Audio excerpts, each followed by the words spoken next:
यदि एक समचतुर्भुज की विकर्ण की लंबाई क्रमशः 6 सेंटीमीटर तथा 8 सेंटीमीटर हो तो उसकी प्रत्येक भुजा की लंबाई क्या होगा। तो एक समचतुर्भुज है,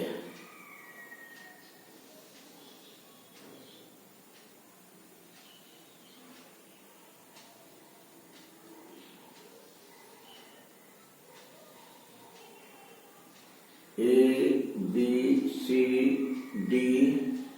O। तो समचतुर्भुज किसको कहते हैं? जिस चतुर्भुज की चारों भुजा आपस में बराबर होती है तथा विकर्ण एक दूसरे को समकोण पर समविभाजित करती है उसे समचतुर्भुज कहते हैं। कहने का मतलब है कि समचतुर्भुज का विकर्ण एक दूसरे को समकोण पर समविभाजित करती है। BD जो है AC को समविभाजित करती है। तो मान लेते हैं AC 6 सेंटीमीटर है तो ये 3 सेंटीमीटर होगा, ये 3 सेंटीमीटर होगा। और AC BD को समविभाजित करती है तो BD दिया 8 सेंटीमीटर तो ये हो जाएगा 4 सेंटीमीटर, ये हो जाएगा 4 सेंटीमीटर। फिर से समझिए क्या है कि समचतुर्भुज की विकर्ण की लंबाई 6 सेंटीमीटर तथा 8 सेंटीमीटर दिया हुआ है। तो मान लेते हैं AC जो है 6 सेंटीमीटर है और BD जो है 8 सेंटीमीटर है। तो समचतुर्भुज का विकर्ण एक दूसरे को समकोण पर समविभाजित करती है। तो 6 सेंटीमीटर है तो कितना कितना में बढ़ जाएगा, 3 सेंटीमीटर में। और BD है आपका 8 सेंटीमीटर तो ये कितना कितना में बटेगा, 4 सेंटीमीटर में बढ़ जाएगा। अब त्रिभुज AOB में देखिए, त्रिभुज AOB में लंब की समभुजा कर्ण होती है तो AB स्क्वायर बराबर क्या हो जाएगा, OA square plus OB square. OA का वैल्यू दिया हुआ है 3 सेंटीमीटर तो 3 सेंटीमीटर का होल स्क्वायर प्लस OB दिया हुआ है 4 सेंटीमीटर तो 4 सेंटीमीटर का होल स्क्वायर। 3 का स्क्वायर करेंगे 3 या 9 सेंटीमीटर स्क्वायर प्लस 4 का स्क्वायर करेंगे 4 से 16 सेंटीमीटर स्क्वायर। 16 और 9 कितना हो गया 25 तो 25 सेंटीमीटर स्क्वायर जो है तो AB स्क्वायर बराबर हो गया 25 सेंटीमीटर स्क्वायर। तो बताइए AB बराबर क्या आ जाएगा। तो जब स्क्वायर को एक साइड से दूसरे साइड ले जाते हैं तो स्क्वायर रूट हो जाता है तो 25 सेंटीमीटर का होल स्क्वायर। 25 का वर्गमूल कितना हो जाएगा 5 तो 5 सेंटीमीटर। तो AB निकला 5 सेंटीमीटर। कहने का मतलब हुआ कि समचतुर्भुज की प्रत्येक भुजा की लंबाई हो गया 5 सेंटीमीटर, 5 सेंटीमीटर 5 सेंटीमीटर 5 सेंटीमीटर। तो यहाँ निकालना है कि प्रत्येक भुजा की लंबाई क्या होगा। तो प्रत्येक भुजा की लंबाई होगा 5 सेंटीमीटर और 5 सेंटीमीटर आपका किस ऑप्शन में दिया हुआ है, ऑप्शन ए में। तो करेक्ट आंसर होगा आपका ऑप्शन ए। दूसरा तरीका से देखिए कि प्रत्येक भुजा की लंबाई, प्रत्येक भुजा की लंबाई बराबर कर देंगे D1/2 का होल स्क्वायर प्लस D2/2 का होल स्क्वायर। तो इसको मान लेते हैं D1, इसको मान लेते हैं D1 और इसको मान लेते हैं D2। तो D1 आपका 6 दिया हुआ है तो 6/2 का होल स्क्वायर प्लस D2 दिया हुआ है 8 तो 8/2 का होल स्क्वायर। तो 6/2 कितना होगा 3 का स्क्वायर करेंगे कितना होगा 9। 8/2 4 का स्क्वायर करेंगे 16 तो 16 प्लस 9 कितना हो जाएगा 25 का स्क्वायर रूट कितना हो जाएगा 5 तो 5 सेंटीमीटर।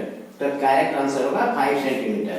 और 5 सेंटीमीटर आपका किस ऑप्शन में दिया हुआ बताइए, ऑप्शन ए में। तो करेक्ट आंसर आपका ऑप्शन ए होगा।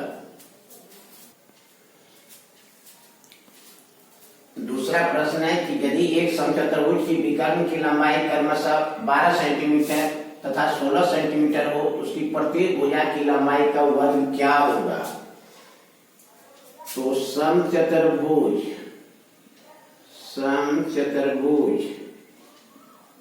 के प्रत्येक भुजा की लंबाई बराबर होता है स्क्वायर रूट ऑफ D1/2 का होल स्क्वायर प्लस D2/2 का होल स्क्वायर। तो इसको हम मान लेते हैं D1 और इसको मान लेते हैं D2। तो D1 आपको दिया हुआ है 12, तो 12/2 का होल स्क्वायर प्लस D2 दिया हुआ है 16, तो 16/2 का होल स्क्वायर और स्क्वायर रूट लगा देंगे। 12/2 6, तो 6 का होल स्क्वायर प्लस 16/2 8 का होल स्क्वायर स्क्वायर रूट, तो 6 का स्क्वायर करेंगे 36 और 8 का स्क्वायर करेंगे 64, तो 36 प्लस 64 कितना हो जाएगा 100 हो जाएगा। 100 का वर्गमूल कितना हो जाएगा 10 सेंटीमीटर। अब क्या कर रहा है कि भुजा की लंबाई का वर्ग क्या होगा, देयरफॉर भुजा की लंबाई का वर्ग, तो 10 सेंटीमीटर का होल स्क्वायर कर देंगे, तो 10 का स्क्वायर करेंगे कितना होगा 100 सेंटीमीटर स्क्वायर। तो करेक्ट आंसर होगा 100 सेंटीमीटर स्क्वायर। और बताइए 100 सेंटीमीटर स्क्वायर किस ऑप्शन में दिया हुआ, देखिए कहीं दिया हुआ, हाँ दिया हुआ ऑप्शन डी में। तो करेक्ट आंसर आपका ऑप्शन डी होगा। तीसरा प्रश्न है कि यदि a बराबर 16 तथा b बराबर 5 हो तो a square plus ab plus b square बटे a2 माइनस b2 का मान क्या होगा। तो a square plus ab plus b square बटे a3 माइनस b3, ऊपर वाला को रहने देते हैं a square plus ab plus b square, और नीचे वाला का फॉर्मूला जो है a3 माइनस b3 का फॉर्मूला इस फॉर्म में लिखेंगे। तो a3 माइनस b3 का फॉर्मूला होता है a minus b into a square plus ab plus b square. a square plus ab plus b square, a square plus ab plus b square same चीज है, cut गया तो ऊपर में बचा 1, तो 1/a माइनस b, तो 1 और a का वैल्यू आपका कितना दिया हुआ है 16, तो a का वैल्यू 16 माइनस b का वैल्यू कितना दिया हुआ है 5, तो 5। अब बताइए 1 और 16 माइनस 5 करेंगे तो 11, तो करेक्ट आंसर होगा 1/11। और 1/11 देखिए तो आपका किस ऑप्शन में दिया हुआ है बताइए, आपका ऑप्शन ए में दिया हुआ है, तो करेक्ट आंसर आपका ऑप्शन ए होगा। चौथा प्रश्न है किसी संख्या के 75% में जब 75 जोड़ा जाता है तो वह संख्या के बराबर हो जाता है, वह संख्या क्या है। ये प्रश्न आपको रेलवे एग्जाम में पूछा जा चुका है, बहुत ही इंपॉर्टेंट क्वेश्चन है। कैसे बनाएंगे, तो किसी संख्या के 75% में जब 75 जोड़ा जाता है तो माना कि वो संख्या x है, माना कि संख्या बराबर x, तो अकॉर्डिंग टू क्वेश्चन क्या हो जाएगा बताइए, x संख्या के 75% में जब 75 जोड़ा जाता है तो x का 75% में जब 75 जोड़ा जाता है, x के 75% में जब 75 को जोड़ा जाता है तो वह संख्या के बराबर हो जाता है, तो वह x के बराबर हो जाता है। इसको सॉल्व कीजिए, तो x का 75% मतलब कितना हो गया बटा 100, अब प्लस 75 बराबर x, कटा दीजिए 25 या 75, 25 से 100, तो कितना हो गया 3 इंटू एक्स, 3x/4 प्लस 75 बराबर x हो गया। तो दिस इंप्लाइज, इसको उधर कर दीजिए, 3x/4 को राइट साइड में कर देंगे, तो 75 बराबर x माइनस 3x/4। अब इसको सॉल्व कर देंगे, तो दिस इंप्लाइज 75 इक्वल कितना हो जाएगा बताइए, 4x माइनस 3x/4, तो 4x माइनस 3x/4, तो 75 और 4x माइनस 3x x/4, तो x बराबर कितना हो जाएगा 75 इंटू 4, 75 4 जा इक्वल कितना होगा 300 हो जाएगा, 300। तो करेक्ट आंसर होगा 300, वो संख्या कितना है 300, और 300 देखिए तो किस ऑप्शन में दिया हुआ है, ऑप्शन डी में, तो करेक्ट आंसर आपका ऑप्शन डी होगा। अगला प्रश्न है कि यदि एक घन का विकर्ण 12 सेंटीमीटर है तो उसका आयतन क्या है? ये प्रश्न आपका एसएससी सीजीएल एग्जाम 4/7/1999 में जो है पूछा जा चुका है। तो घन का विकर्ण आपको दिया हुआ है √12 सेंटीमीटर। और घन का विकर्ण का फॉर्मूला क्या होता है? √3 × साइड इक्वल टू 12 को कैसे लिखेंगे? 4 3 जा 12 सेंटीमीटर। तो √3 × साइड इक्वल टू 4 का स्क्वायर रूट क्या हो जाएगा? 2 और 3 पे रूट रह जाएगा तो 2√3 सेंटीमीटर। √3 कैंसिल तो साइड इक्वल टू कितना निकला बताइए? साइड इक्वल टू निकला 2 सेंटीमीटर। अब क्या कर रहा है? घन का आयतन क्या होगा? आयतन पूछता है क्या होगा? तो घन का आयतन का फॉर्मूला होता है साइड का होल क्यूब। तो साइड निकला है 2 सेंटीमीटर, 2 सेंटीमीटर का होल क्यूब कर देंगे तो 2 2 जा 4, 4 2 जा 8। जब 2 का क्यूब करेंगे तो 8 और cm का क्यूब करेंगे cm क्यूब। तो करेक्ट आंसर होगा 8 क्यूबिक सेंटीमीटर, 1 घन सेंटीमीटर। और 1 घन सेंटीमीटर आपका किस ऑप्शन में दिया हुआ है बताइए? आपका ऑप्शन ए में दिया हुआ है। तो करेक्ट आंसर आपका ऑप्शन ए होगा।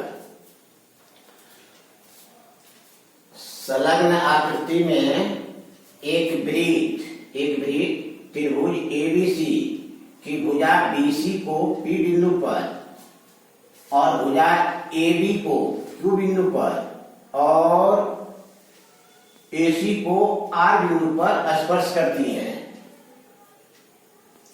ए क्यू बराबर 5 सेंटीमीटर, ए क्यू बराबर जो है 5 सेंटीमीटर आपको दिया हुआ है। ए क्यू बराबर 5 सेंटीमीटर। तो कह रहा है कि त्रिभुज एबीसी का परिमाप क्या होगा? त्रिभुज एबीसी का परिमाप क्या होगा? तो त्रिभुज एबीसी का परिमाप तो त्रिभुज एबीसी का परिमाप का मतलब क्या हुआ? तीनों भुजा की लंबाई का योगफल। तो AB प्लस BC प्लस जो है CA। AB अब BC को हम लिख सकते हैं PB प्लस BC। BC को कैसे लिख सकते हैं? PB plus BC, PB plus PC plus CA। AB और PB किसके इक्वल होता है? BQ के इक्वल है। PB BQ के इक्वल है, BQ के इक्वल है। क्यों? वृत्त के बाहरी बिंदु से स्पर्श रेखा की लंबाई बराबर होती है। वृत्त के बाहरी बिंदु से वृत्त पर खींची गई स्पर्श रेखा की लंबाई आपस में बराबर होती है। तो PB जो है BQ के बराबर है प्लस PC जो है CR के बराबर है। बिंदु C से वृत्त पर CP और CR स्पर्श रेखा की लंबाई है और वृत्त के बाहरी बिंदु से वृत्त पर खींची गई स्पर्श रेखा की लंबाई आपस में क्या होती है? बराबर होती है। तो CP जो है CR के बराबर है तो CP को CR में बदल देंगे अब प्लस CA। तो क्या किए? PB को जो है BQ में बदल दिए और CP को जो है CR में बदल दिए। AB में BQ को जोड़ देंगे क्या होगा? AQ हो जाएगा।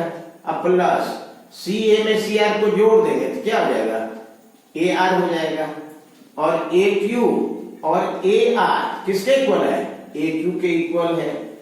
AR किसके इक्वल है? AQ के इक्वल है। क्यों? वृत्त के बाहरी बिंदु से वृत्त पर खींची गई स्पर्श रेखा की लंबाई आपस में बराबर होती है। देखिए बिंदु A से वृत्त पर जो है AQ और AR स्पर्श रेखा खींची गई है तो AQ AR के बराबर है तो AR को AQ बदल दिए तो 2AQ प्लस AQ कितना हो गया? 2AQ। तो 2 और AQ का वैल्यू आपको दिया हुआ है 5 सेंटीमीटर। तो 5 टू 10 सेंटीमीटर। तो त्रिभुज का परिमाप जो निकला 10 सेंटीमीटर। और 10 सेंटीमीटर देखिए तो आपका किस ऑप्शन में दिया है? ऑप्शन बी में दिया हुआ है। तो करेक्ट आंसर आपका ऑप्शन बी होगा। ये क्वेश्चन आपका एसएससी सीजीएल एग्जाम 1999 में पूछा जा चुका है। बहुत ही शानदार क्वेश्चन है। देखिए क्या किए, त्रिभुज एबीसी का परिमाप। तो परिमाप का मतलब क्या होता है, त्रिभुज की तीनों भुजा की लंबाई का योगफल। तो AB plus BC plus CA। तो AB प्लस, अब BC को क्या कर दिए, BP, अब प्लस जो है PC में लिख दिए, अब प्लस CA। तो AB प्लस और PB जो है BQ के बराबर है। क्यों, वृत्त के बाहरी बिंदु से वृत्त पर खींची गई स्पर्श रेखा की लंबाई आपस में बराबर होती है। तो ये दोनों लंबाई आपस में बराबर है, उसी तरह से ये दोनों लंबाई आपस में बराबर है। तो PB को हम BQ में बदल दिए, अब PC को CR में बदल दिए। अब बताइए, अगर AB में BQ को जोड़ देंगे क्या होगा, AQ होगा। तो AQ, उसी तरह से AC में CR को जोड़ देंगे क्या होगा, AR हो जाएगा। AQ को रहने दिए प्लस, और AR किसके बराबर है, AQ के बराबर। तो AR को AQ में बदल दिए, AQ प्लस AQ कितना हो गया, 2AQ। तो 2 इंटू, और AQ का वैल्यू आपको दिया हुआ है 5 सेंटीमीटर, 5 सेंटीमीटर। तो 5 या 10 सेंटीमीटर। तो करेक्ट आंसर होगा 10 सेंटीमीटर। और 10 सेंटीमीटर आपको किस ऑप्शन में दिया हुआ है बताइए, ऑप्शन बी में। तो करेक्ट आंसर आपका ऑप्शन बी होगा।